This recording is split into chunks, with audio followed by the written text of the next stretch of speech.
same time, you got to keep in mind he's been off 22 months, and he fought a very hungry fighter who was probably fighting for the opportunity of his life. So he's going to, bring a little bit extra percentage of effort in, and Keith is going to be a bit rusty more than usual. But it was a good fight, and you know what? I think the bottom line is it entertained. Keith got through it, and he's got to kind of work on it for the next one.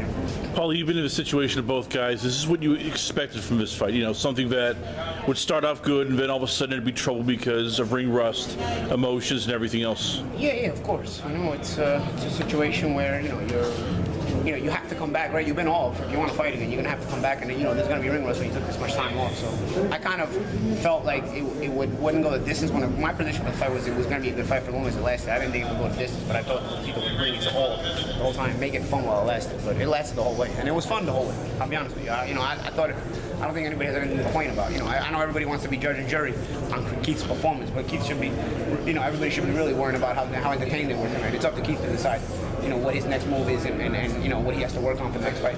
I think everybody should be worried about how entertaining the fight was, because that's the bottom line. When you come and you buy a ticket to the fight, you want to be entertained, and I thought the fight entertained, and I think that should be everybody's bottom line. So should he move on? Should it be another tune-up, or how do you think he should go?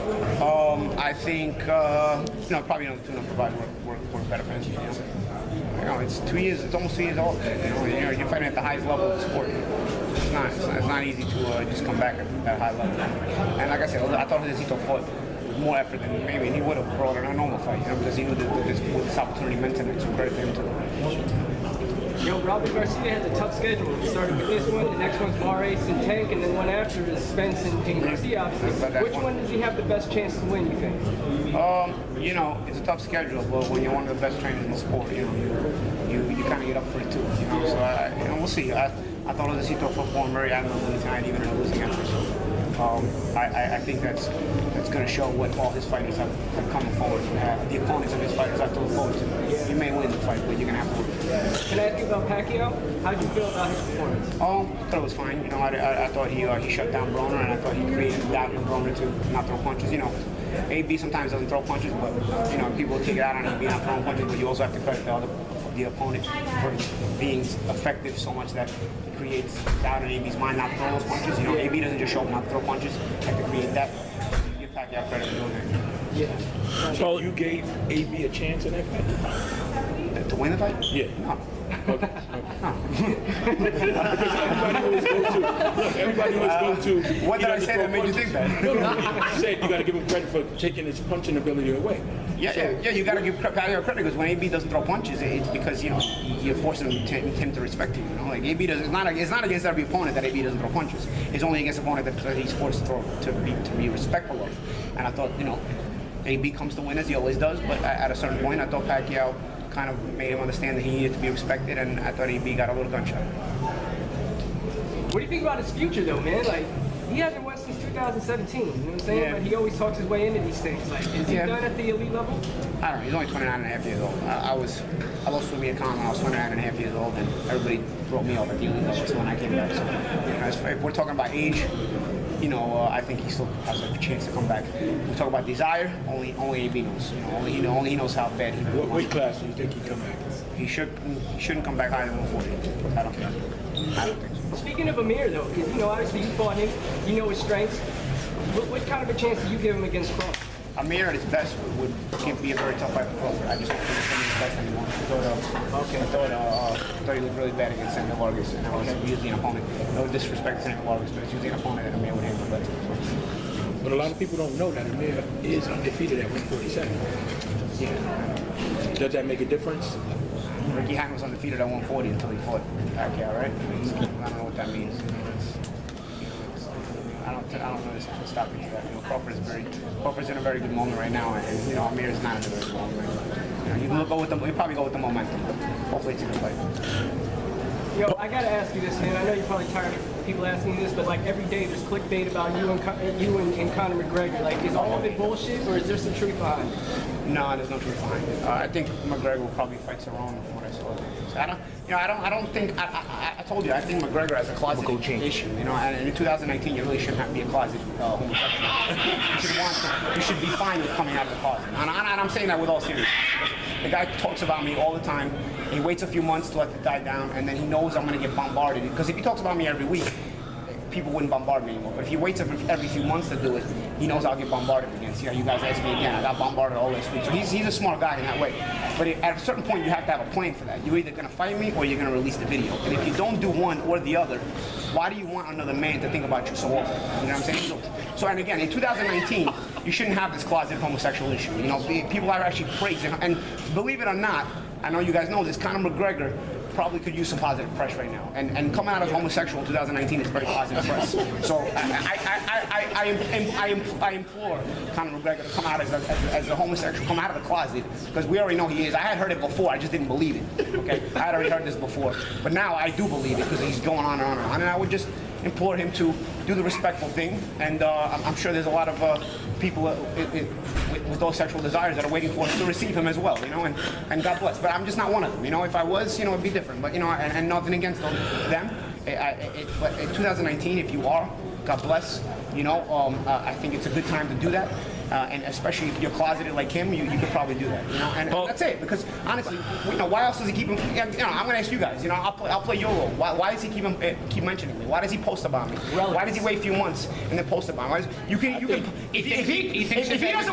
he doesn't want to fight me, he could just post the video, the whole video, and nobody would ask me anymore. I think he just wants that. What you just did. Yeah. Really? He wants me to call. He wants me to help him come out of the closet. He just wants you to keep. Conor, okay, so Conor, help me help you come out of the closet. All right, help me help you. That's what he wants. I'll hold his hand and I'll introduce him to everybody as the latest person, latest celebrity to come out of the closet. It's fine. Like, I don't have a problem with that, and nobody should in 2019. But you know, do I really need to do that? What am I, a presenter? You know what I'm saying? I don't need to do that. Paulie, he should do it himself. He should have the courage to do it himself. He's a pretty courageous guy.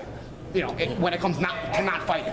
When it comes to fighting, he's probably not the bravest guy. So was there ever a legitimate offer between you and him to like? No, there was never a legitimate offer at all. So Paulie, I don't think there ever will be. And no, personally, I don't care. Like I said, if you want to talk about me, then just put out the video. It's fine. You know, I didn't say it. You know what I mean? Like, I'm not the one bringing this up, but I got to field your questions every time, right? You guys, you know, he's gonna wait another few months and he'll probably do it again. You know what I'm saying? But I'm gonna implore him to come out of the closet so we don't have to go through this every time. You know, I understand what the issue is now, you know, and unfortunately for Conor, I don't go that way. I'm sorry that he has those feelings for me, and I don't want to be that guy, you know, where I have to break his heart, you know what I'm saying? But you know, I have to, unfortunately, you know, like I don't go that way, and I can't force myself to do that, you know. But God bless. You know, I wish him the best in his this courageous move to come out of the closet. I'll be the first one to clap my hands for him if he does it. I will. Paulie, on a more serious note, Try the whiskey bar. That's what I want to ask. It tastes like piss. Somebody let me try it. It tastes like piss. I don't know. I don't even know why we talk about the whiskey brand. I mean, there's real whiskey like Jameson and everything else. Maybe that's why he's a little bit depressed. I don't know. You know, could it be that too? He actually thought he was made of real whiskey. I don't know. on a more serious note, Paulie, you carve your own niche and you did it your way. We've seen now a lot of fighters, whether it's MMA, boxing, they're being told, oh, you gotta be like Conor, you gotta be like Broner, you gotta be, you know, talk trash, you gotta do this and that. You're a fighter, you made your name, you became a household name. If a young fighter comes to you and says, how do I become more remarkable? What should I do? What do you tell them? I mean, I was a talker. I don't think you can have no personality. I think, you know, boxing's still a niche sport in the country. You need a personality, and you use some marketing. I think you start out with marketing to your, you know, boxing has always been a sport that people love to root for their own kind. So I think you start within your own kind. If you're a black fighter, you market yourself to the black community. If you're an Italian fighter, you market yourself to the Italian community. If you're Hispanic, you market yourself to the Hispanic community. If you're Asian, you market yourself to the Asian community. You start with your own community, make yourself big within the community, and then you push yourself and expand from there. You know, I think you start with that first. You know, because you want to how that started from that grassroots level, and I think that's where the key is as far as the experience that I've seen in boxing. That's where it is, and even these foreign fighters, they come with a big push from their country first, and they come here with some star power. But that star power originates with a big push from the grassroots from their own country first. So I think I don't think it's a racial issue. I don't think it's a prejudice issue. If you start with your own kind first, you market yourself to your own kind first the most, and then you kind of try to expand off that. If you have success in the ring, the bottom line is you have to win fights, you know, because no matter what you do, this is still boxing, and the success inside the ring can make those other avenues possible, but only if you keep winning. People love winners. Paulie, how active are you? Jump rope, sparring, anything? Did some road work, you know. I gotta fit into my suits. I tried to. Hey, Paulie, you know, the layoffs in boxing, how detrimental are they? Like, They're detrimental. They're detrimental. You know, I remember fighting Danny Garcia after a long layoff, and you know, your reaction is not as good as it should be. You know, you may make a guy miss, and you don't react as sharp to make him pay. You know, it's just, you know, even that mean streak, you know, you kind of soften up a little bit. You know, you have to kind of rebuild that mean streak. You got to knock off some rust. I mean, that's not even an excuse. I think at a world-class level, you can't just jump out and jump in at any time you want. It's tough. What's next for Keith? Is it another step up, or no Sean Porter, no Manny Pacquiao? Is it, I don't know. You know, they have to go back and, you know, they have to assess the performance and decide. You know, I can't decide that for him. You know, it depends on how much he wants this, how much desire he has left, and we'll see. Did his stock rise or plummet in your mind? Is it good to show championship will and heart? You know, I think the media will always look for something to criticize. That's the media's job, right? I mean, you know, I think we should focus more on, as I said before, this was an entertaining fight. I think that everybody's job is to be entertained. The fighters have to assess their performances and see where they go from here. I think everybody shouldn't complain. I think everybody should just be happy this was entertaining tonight. And, you know, if you really want something to complain about, Tom Schreck had 117, 109. So we already know how shitty a judge he is. 5 years ago, I already told you I shouldn't even judge that guy. So if you want to go from that, you know, maybe we can complain about that. The fight was closer than that. But, you know, I thought either guy could have probably won. Is there a way to fix it? Is there a way to fix the judging, or is this something that's just going to be, well, it's broken, yep? Bro, I mean, that guy's still judging. I mean, you know, what did he have for Broner? Like 117, 110 or something? When I fought him, I mean, come on. Like, I mean, if you're gonna make a guy judge after a fight like that, after a scorecard like that, you shouldn't get a second chance after scorecards like certain scorecards. You just get you banned automatically from good. If you give one scorecard that is that ridiculous, but again, he gave another one tonight. So I don't know. He'll probably work again. I don't know. I don't run the New York Commission, guys. You know what I mean? You've never talked to one of them, or like a one-on-one? Yeah. Some of them complain to me. Some of them come up to me. I'm friends with certain judges. You know what I mean? Like I don't fight anymore. Like, you know, we have man-to-man conversations, and it's fine. You know, like we don't have to. We can always agree to disagree and stuff like that. But I always feel like our job as fighters is more important than their job as judges. Like they're gonna go home, go to sleep tonight, and sleep good. And they don't give a fuck. Tomorrow they worry about the next job they get assessed. A fighter goes home and he's got to reassess his career every single fucking time. Okay, and that's what pissed me off. And then they got the balls to complain. No. We complain. Okay, we got literal careers change in one night in this sport. Lives change in one night in this sport. So yeah, it makes a bigger difference to us. Okay, so the fighter is the most important. I think that's what gets lost in all of this, is that the fighter is the most important part. if you got to play a matchmaker for Keith Thurman, what would you want to put him at? Should he have another kind of fight to get a little bit more back in the groove, or should he go after like the Sean? Yeah, I don't know. I mean, based on tonight, I think he probably needs a little bit softer touch. But again, that's not my job to assess him. You know, like my job is just I was a fan tonight. I was in the crowd. I was entertained by the fight. I hope everybody else was too, because it was a good fight. And that's it. That's my only job. I can go home and talk about the fight. Like, I don't think it's my job to decide or anybody else's job to decide what's next for Keith Thurman and how he should assess his career. Like, you know, that's him and his team's business. And I think you know, they'll assess it with time. Right now, I think they just fought. I think they'll enjoy the paycheck and they'll leave. Paulie, I just got here. I don't want you to repeat yourself, but would you agree the scorecards were all over the place? Yeah. I mean, you know, I've already talked about Tom Schreck. You know, I mean, we don't. Like I said, I went over him 5 years ago.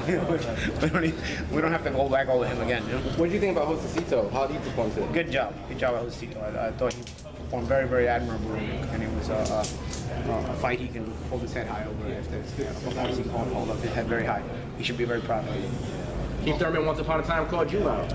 Yeah, I was, you know. Infamous, don't duck me, son. Yeah. But, you know, I mean, I was Keith, you know, I was still young. You know, I understand. I understood that, you know. It's the same birthday kind of thing, right? Don't you and him have the same birthday? Yeah, the same birthday, exactly. Only he's 8 years younger, so he's better off than me.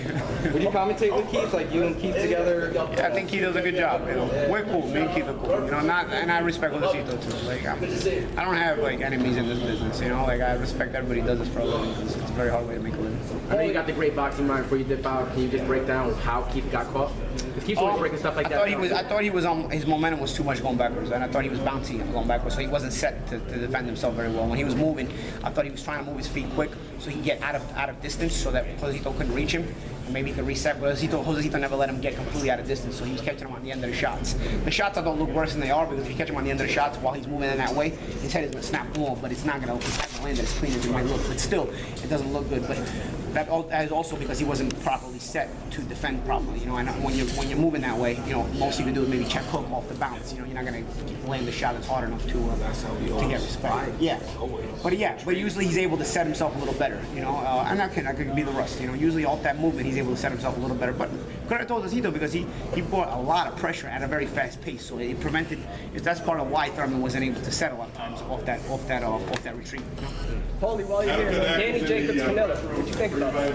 It's a good fight. You know, I'm from Brooklyn, bro. You know, I'm Brooklyn all day. Danny Jacobs, but I wouldn't be surprised if either guy won that fight. You know, it's really